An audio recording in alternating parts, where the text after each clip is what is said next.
व्यवसाय करायचा असेल तर मराठी अनिवार्य असल्याचं प्रताप सरनाईक म्हणाले। महाराष्ट्रात मराठीला मान सन्मान द्या असं सरनाईक म्हणाले।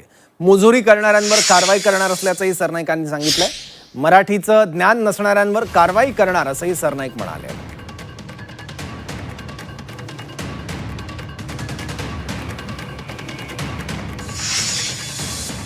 मात्र नक्की नियमानुसार कारवाई करू। जर तुम्हाला त्या कारवाई बद्दल काही अजूनही आक्षेप असेल तर माझ्यापर्यंत आणा। परंतु महाराष्ट्रामध्ये जर व्यवसाय करायचा असेल, महाराष्ट्रामध्ये रिक्षा टॅक्सी चालवायची असेल तर मराठीचं ज्ञान आवश्यक आहे। परत एकदा सांगतो, महाराष्ट्रामध्ये मराठीला मान द्या, सन्मान द्या, तरच तुम्ही व्यवसाय योग्य प्रकारे करू शकता। हे या कायद्याच्या दृष्टीनं दाखवले।